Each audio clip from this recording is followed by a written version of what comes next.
ایک ایسا دور جب ایک بادشاہ نے آسمان کو چنوتی دے دی تھی، ایک ایسا شہر جہاں لوگوں کو زمین کے خدا کے سامنے جھکایا جاتا تھا، جہاں تخت پر بیٹھا ایک آدمی کہتا تھا زندگی اور موت میرے ہاتھ میں ہے، اور لوگ ڈر کی وجہ سے اس کے سامنے سجدہ کرتے تھے۔ سن لو سب لوگ، زندگی اور موت میرے ہاتھ میں ہے۔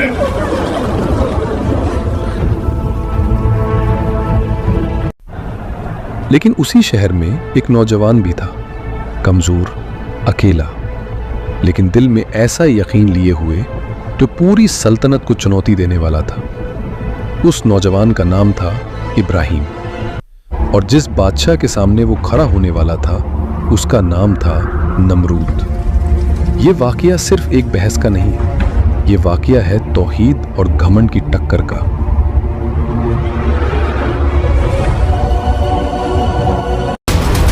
کیا یہ میرا رب ہے؟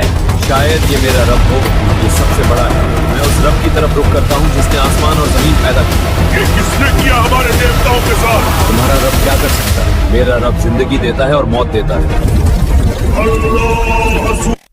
یہ وہ دور تھا جب دنیا میں شرک عام ہو چکا تھا۔ لوگ پتھروں کو تراشتے، انہیں سجاتے اور پھر انہی کے سامنے جھک جاتے۔ کسی کا خدا لکڑی کا تھا، کسی کا پتھر کا اور کسی کا سونے کا۔ لیکن اس شہر میں ایک اور خدا بھی تھا، ایک انسان جس کا نام تھا نمرود۔ تفسیروں میں آتا ہے کہ نمرود ایک بہت طاقتور بادشاہ تھا، اس کی سلطنت دور دور تک پھیلی ہوئی تھی۔ لوگ اس سے ڈرتے تھے اور دھیرے دھیرے اس نے خود کو ہی عبادت کے لائق بنا لیا تھا۔ دربار میں اعلان تھا جو نمرود کو نہ مانے اس کے لیے سزا ہے۔ اسی شہر میں ایک نوجوان بڑا ہو رہا تھا، ابراہیم علیہ السلام۔ وہ جب لوگوں کو مورتیوں کے سامنے جھکتے دیکھتے تو ان کا دل بے چین ہو جاتا۔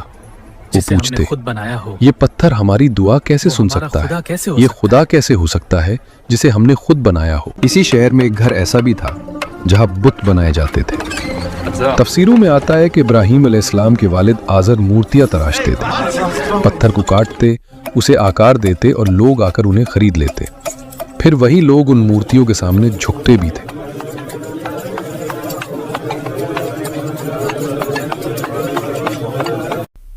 ایک دن ابراہیم اپنے والد کے پاس بیٹھے تھے۔ انہوں نے دیکھا کہ ان کے والد ایک نئی مورتی بنا رہے ہیں۔ ابراہیم علیہ السلام نے کچھ دیر دیکھا، پھر نرمی سے کہا، ابا، آپ ایسی چیزوں کی عبادت کیوں کرتے ہیں جو نہ سن سکتی ہیں، نہ دیکھ سکتی ہیں، اور نہ آپ کو کوئی فائدہ دے سکتی ہیں؟ پھر انہوں نے کہا، ابا، میرے پاس ایسا علم آیا ہے جو آپ کے پاس نہیں آیا۔ آپ میری بات مان لیجئے، میں آپ کو سیدھا راستہ دکھاؤں گا۔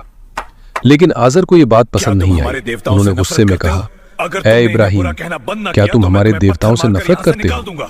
پھر انہوں نے دھمکی دی، اگر تم نے انہیں برا کہنا بند نہ کیا تو میں تمہیں پتھر مار کر نکال دوں گا۔ ابراہیم علیہ السلام نے سر جھکا کر کہا، آپ پر سلام ہو ابا، میں اپنے رب سے آپ کے لیے معافی مانگوں گا۔ اور وہ چپ چاپ وہاں سے اٹھ کر چلے گئے۔ ابراہیم علیہ السلام کا دل اب بھی جواب تلاش کر رہا تھا۔ ایک رات آسمان ستاروں سے بھرا ہوا تھا۔ انہوں نے ایک چمکتا ستارہ دیکھا اور کہا، کیا یہ میرا رب ہے؟ لیکن کچھ دیر بعد وہ ستارہ ڈوب گیا۔ ابراہیم علیہ السلام نے کہا، میں ڈوبنے والوں کو پسند نہیں کرتا۔ میں ڈوبنے والوں کو پسند نہیں کرتا۔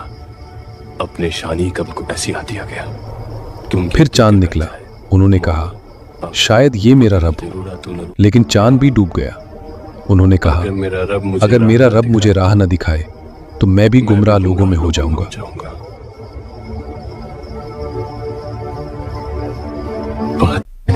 پھر صبح ہوئی، سورج نکلا۔ انہوں نے کہا، یہ سب سے بڑا ہے، شاید یہی میرا رب ہو، لیکن سورج بھی ڈوب گیا۔ تب ابراہیم علیہ السلام نے اعلان کیا، میں ان سب سے بڑی ہوں جنہیں تم اللہ کا شریک بناتے ہو۔ میں نے اپنا چہرہ اس کی طرف کر لیا ہے جس نے آسمان اور زمین پیدا کیے۔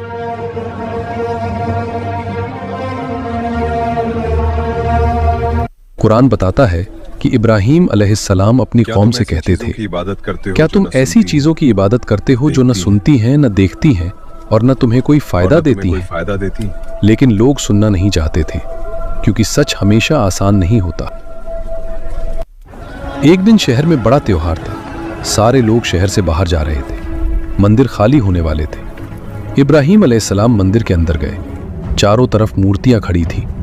उन्होंने कुल्हाड़ी उठाई और एक एक करके सारी मूर्तियां तोड़ दी, लेकिन सबसे बड़ी मूर्ति को नहीं तोड़ा और कुल्हाड़ी उसी के कंधे पर रख दी।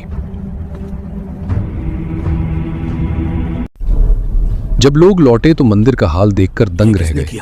मूर्तियां टूटी पड़ी थी। भीड़ में आवाज उठी, ये किसने किया? किसी ने कहा, हमने एक नौजवान को इन मूर्तियों के खिलाफ बोलते सुना था। इब्राहीम अलैहिस्सलाम को दरबार में लाया गया। सामने तख्त पर नमरूद बैठा था।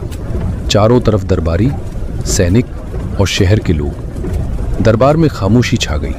पूछा गया, क्या तुमने हमारे देवताओं के साथ ये किया? हमारे देवताओं के साथ उन्होंने ये कहा, किया? शायद ये काम इस बड़े बुत ने किया हो।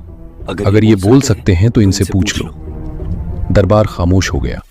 नमरूद ने घमंड भरी नजर से इब्राहीम को देखा। फिर नमरूद और इब्राहीम अलैहिस्सलाम के बीच बहस हुई। नमरूद ने मुस्कुराते हुए कहा, तुम्हारा कोई तो तुम कहते हो कि तुम्हारा कोई रब है? फिर उसने ताना मारते हुए पूछा, बताओ तुम्हारा रब क्या कर सकता है? रब दरबार की निगाहें अब इब्राहीम अलैहिस्सलाम पर थीं। इब्राहीम अलैहिस्सलाम ने बिना डरे जवाब दिया, मेरा रब वो है जो जिंदगी देता है और मौत देता है। नमरूद हंसा। उसने अपने सैनिकों को इशारा किया। 2 कैदी दरबार में लाए गए। नमरूद ने एक को छोड़ दिया और दूसरे को मरवा दिया। फिर घमंड से बोला, देखा, मैं भी जिंदगी देता हूं और मौत देता हूं। दरबार में कुछ लोग सिर हिलाने लगे, लेकिन हजरत इब्राहीम ने तभी जवाब दिया। उन्होंने कहा, अल्लाह सूरज को मशरिक से निकालता है। अगर तुम खुदा हो तो उसे मगरिब से निकाल कर दिखाओ। दरबार अचानक खामोश हो गया। नमरूद के पास कोई जवाब नहीं था।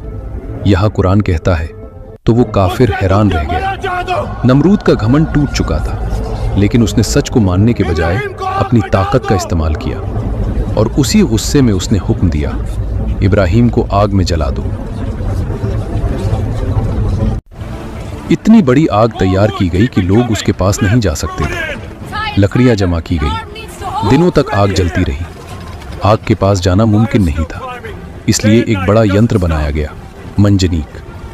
इब्राहीम अलैहिस्सलाम को उसमें बांधा गया। उसी वक्त जिब्राईल अलैहिस्सलाम आए।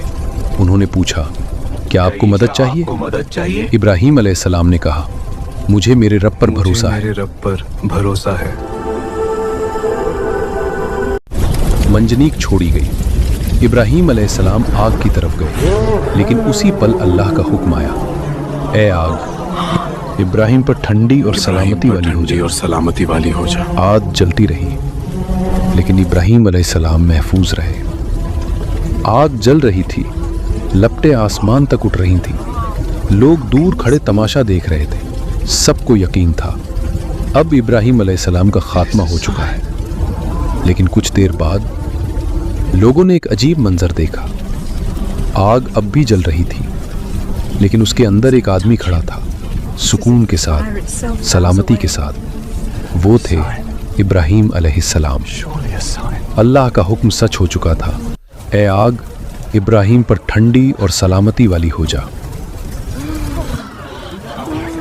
Not even the stones last. Do you see that? There, inside. He stands in the fire.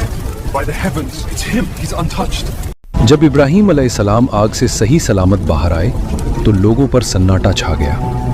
ये सिर्फ एक इंसान की जान बचना नहीं था, ये नमरूद की पूरी ताकत की हार थी। तफसीरों में आता है कि इस वाक़ये के बाद भी नमरूद ने ईमान नहीं लाया। उसका घमंड बाकी रहा। लेकिन अब लोग समझ चुके थे कि हज़रत इब्राहीम कोई आम आदमी नहीं। इसके बाद इब्राहीम अलैहिस्सलाम ने फैसला किया कि अब इस जालिम कौम में रहना मुमकिन नहीं। उन्होंने अपनी कौम को छोड़ दिया और कहा, मैं अपने रब की तरफ हिजरत करता हूँ। तफसीरों में आता है कि इब्राहीम अलैहिस्सलाम ने बाबिल की ज़मीन छोड़ दी और हिजरत करके शाम की तरफ चले गए। उसी वक्त एक और नौजवान ने इब्राहीम अलैहिस्सलाम पर ईमान लाया।